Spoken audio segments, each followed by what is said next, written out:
లెక్క చేయకుండా అశేషంగా తరలి వచ్చిన మా అక్క చెల్లెలకు, అన్న తమ్ముళ్లకు, పెద్దలకు, మరి మీ నియోజకవర్గ అభివృద్ధి ప్రదాత, మీ కష్ట సుఖాల్లో వెంట ఉన్నటువంటి పెద్దలు, గౌరవనీయులు, అనుభవజ్ఞులు, మాజీ మంత్రివర్యులు కడియం శ్రీహరి అన్న గారి పిలుపు మేరకు అశేషంగా తరలి వచ్చినందుకు మీ అందరికీ మరొకసారి పాదాభివందనాలు తెలియజేస్తా ఉన్నాను.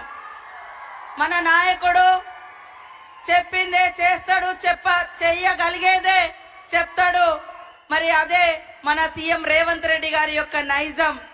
ఆ నైజం మరి కష్టమున్నా, నష్టమున్నా, ఇబ్బందులున్నా మరి ఎదుర్కొని ఈ స్థాయికి వచ్చి మీ కష్ట సుఖాలలో భాగం పంచుకొని మిమ్మల్ని అభివృద్ధి పదంలో తీసుకురావాలన్నటువంటి ఏకైక లక్ష్యంతో పని చేస్తూ ఈ రోజు ఈ నియోజకవర్గానికి 800 కోట్లకు పైగా మరి నిధులు ఇచ్చినటువంటి మన మహానాయకుడు మన సీఎం గారికి స్వాగతం. ఓరుగల్లు బిడ్డల తరపున సుస్వాగతం. మన ఇన్ఛార్జి మంత్రివర్యులు గౌరవనీయులు సోదరుడు మన పక్క జిల్లా పొంగులేటి సీనన్న గారికి హృదయపూర్వక స్వాగతం. అదే విధంగా మా సోదరి మని మాకు తోడుగా ఉంటూ ఎప్పుడు మరి ప్రజలకు అందుబాటులో ఉండేటువంటి సురేఖక్క గారికి, కడియం కావ్య గారికి, వేం నరేందర్ రెడ్డి అన్న గారికి, మా సోదర ఎమ్మెల్యేలకు, ఎమ్మెల్సీలకు, అదే విధంగా బలరాం నాయక్ గారికి, ఎంపీ చామల కిరణ్ గారికి, ఎంపీ పక్క భువనగిరి నియోజకవర్గం నుంచి వచ్చినటువంటి ఎంపీ గారికి, అదే విధంగా కార్పొరేషన్ చైర్మన్లకు, వేదిక మీద ఉన్నటువంటి స్టేషన్ గన్పూర్ మండల నాయకత్వానికి, నియోజకవర్గ నాయకత్వానికి, ఉమ్మడి జిల్లాల నుంచి వచ్చినటువంటి జిల్లా అధ్యక్షులకు, పత్రికా మీడియా సోదరులకు, మరి వివిధ శాఖల అధికారులకు, పోలీస్ అధికారులకు అందరికీ కూడా మరొకసారి మా సీఎం రేవంత్ రెడ్డి గారి తరఫున అభినందనలు, ధన్యవాదాలు తెలియజేస్తా ఉన్నాను.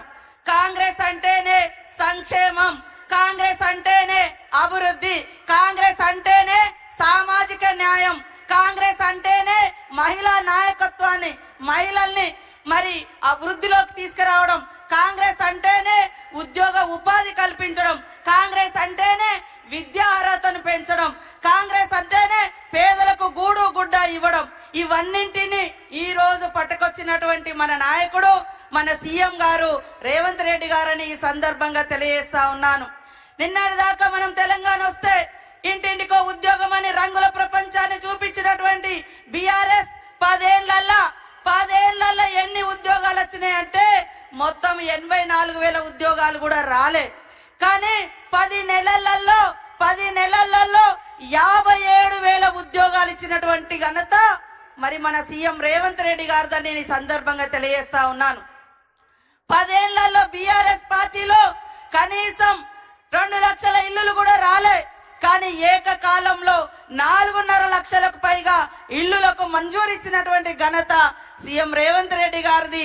ఆ శాఖను చూస్తున్నటువంటి పొంగులేటి సీనన్న గారిది అని కూడా ఈ సందర్భంగా తెలియజేస్తా ఉన్నాను. కాబట్టి సోదరులారా ఆలోచించండి.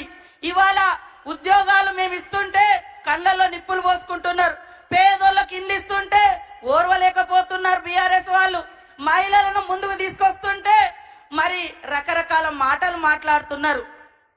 బీఆర్ఎస్ అంటేనే మహిళల్ని అణగదొక్కడం, బీఆర్ఎస్ అంటేనే అట్టడుగు వర్గాల్ని అణిచివేయడం, అహంకారాన్ని ప్రదర్శించడం. కాబట్టి ఇవాళ సామాజిక న్యాయం కాంగ్రెస్ తీసుకురావడం కోసమే 30 సంవత్సరాలుగా పెండింగ్ లో ఉన్నటువంటి ఎస్సీ వర్గీకరణకు ఒక రూపం తీసుకొచ్చి మరి ఎస్సీ సోదరుల యొక్క మరి ఫలాలు అందరికీ చెందాలని వర్గీకరణ చేయడం జరిగింది. 100 ఏళ్ల తర్వాత బీసీ కులగన్న చేపడితే ఓర్వలేక బీజేపీ, బీఆర్ఎస్ అక్కసు వెళ్ళగక్కుతున్నాయి. కాబట్టి మీరు అర్థం చేసుకోవాలి. అదే విధంగా మా అక్క చెల్లెలకు దాదాపుగా 21,600 కోట్లకు పైగా ఈ సంవత్సర కాలంలో వడ్డీ లేకుండా రుణాలు ఇచ్చినాం. ఇవాళ బస్సు ఫ్రీ కాదు, బస్సును నడిపే అధికారం మీకు ఇచ్చినాం. ఇవాళ బస్సుకు ఓనర్లను చేసినాం. ఇవాళ సోలార్ లైట్లు, సోలార్ విద్యుత్ పవర్ ప్లాంట్లు, సోలార్ ప్లాంట్లు నడిపేటువంటి ఓనర్లను చేసినాం. అక్కలారా ఆలోచించండి. మన కష్టం వస్తే తల్లిగారింటికి పోతాం, మన కష్టం వస్తే అన్నదమ్ముల ఇంటికి పోతాం. అన్నదమ్ములు కొన్నిసార్లు చూడరు, కానీ ఈ అన్న ఖచ్చితంగా మా అక్క చెల్లెలు బాగుండాలని వడ్డీ లేని రుణాలు ఇచ్చి ఈ రోజు వడ్డీని కూడా 92 కోట్లకు పైగా ఈ రోజు మన జిల్లాలో చెక్కులు అందజేయడం కోసం మరి మీ ఇంటి సోదరుడిగా మీ తోబుట్టుగా ఈ రోజు రావడం జరిగింది. గత బీఆర్ఎస్ కాలంలో 3,500 కోట్ల రూపాయలు పావుల వడ్డీ ఇవ్వకుండా ఎగ్గొట్టిపోయారు. గత 5 సంవత్సరాలుగా లాస్ట్ ఒక్క ఉద్యోగం కూడా ఇవ్వలే. నోటిఫికేషన్ ఇస్తే ఉద్యోగాల కోసం 15 నోటిఫికేషన్లు, మరి ఎగ్జామ్ రాయకముందే పేపర్లు లీక్ అవ్వడం, ఎగ్జామ్ రాసినాక పేపర్ లీక్ అవ్వడం, గత 5 ఏళ్లలో ఒక్క ఉద్యోగం కూడా ఇవ్వలే. ఇది బీఆర్ఎస్ చరిత్ర.